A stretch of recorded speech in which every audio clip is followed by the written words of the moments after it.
Now, back to Coastal Living on KZTV.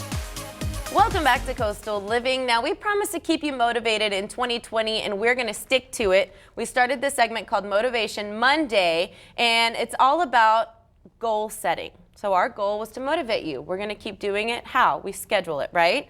So I think one of the biggest points, I have 5 points to share with you all, is to narrow it down.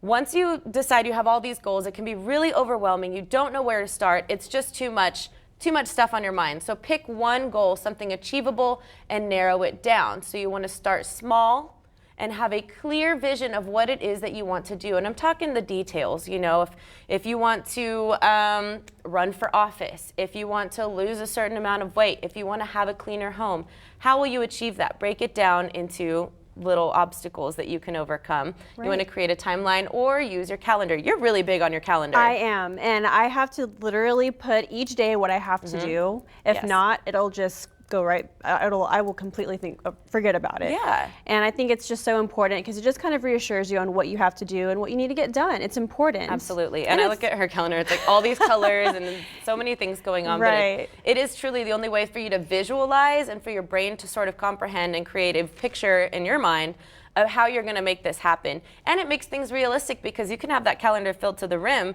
but at least you know that everything fits in one day. Exactly. Right? And once you get all of that done, you feel so much better. Absolutely. And another thing that you need to do is obviously get inspired about your goal. You can't just say, oh, I want to lose 10 pounds because I'm chunky and I need to. No, get inspired. And one of the best ways to do that is to create a vision board. So that's what you're looking at here, where you can take all those scraps that you need to get rid of anyway of the old magazines that you didn't mean to buy and they're taking up space in your restroom.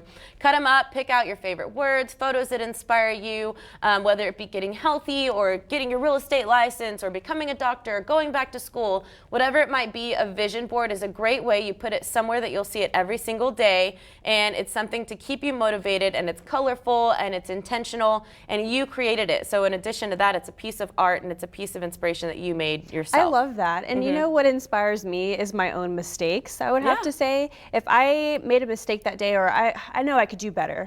You know what? That is where I'm going to say, I'm going to do better at this. Exactly. And I love that you incorporated that as well, because that's definitely something that I'll have to keep in mind. And I also get excited about, you know, when I go to a concert, you can attend a seminar. Right. You can set a daily alarm to remind you, hey, remember your goal, remember your goal. Just little things to help out, and I hope these help you.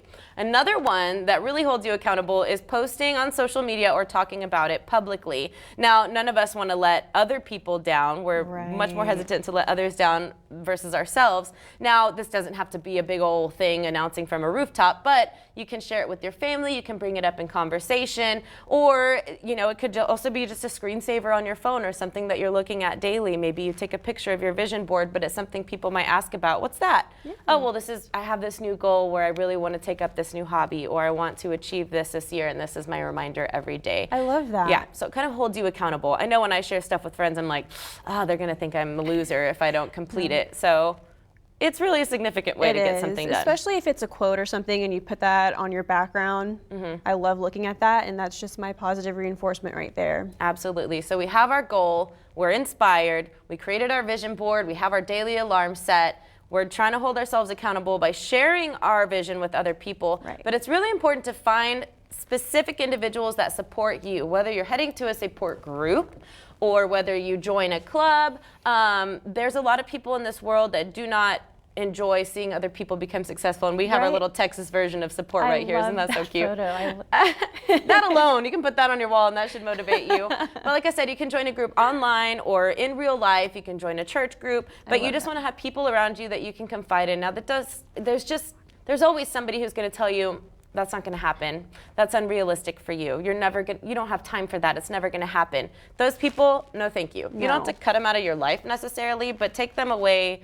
Take them out of that vision for yourself and only keep around people with the same ideologies and the same passion so that you can fulfill your goals. You know, it's one of those things where misery loves company, and you have to surround yourself with those that have the same goals and think the same as you do. Absolutely. If not, it's just, you don't want to have that negative environment, negative energy, because and it brings you down. Absolutely. Yeah, it's all relevant. So you want to make sure that you not only have the motivation up here, but you have the people around you that are encouraging you and motivating you, which is hard to find these days. Right. And last but not least, Don't give up. Jocelyn, you mentioned earlier that you find inspiration from failure. Yes, it's so true, and that's my biggest advice when people are like, oh, my daughter likes to sing or this or that, what should we do? Do it, live it, breathe it, and be ready to fail. Because as you can see here, we have a great visual representation. You never know how close you are to achieving that goal. And if you give up on yourself, nobody else can take those extra steps for you. Nobody can dig that few feet further to get you where you wanted to be. So it's all about having the right people around you to motivate you. You have your goals, they're written down. Don't give up on yourself. You're gonna fail. Everybody fails. Yes. Right? There's lots of information out there. Preach. Yes. Because some of the most successful people, you know, Oprah, Bill Gates, Macintosh, Steve, what's his name?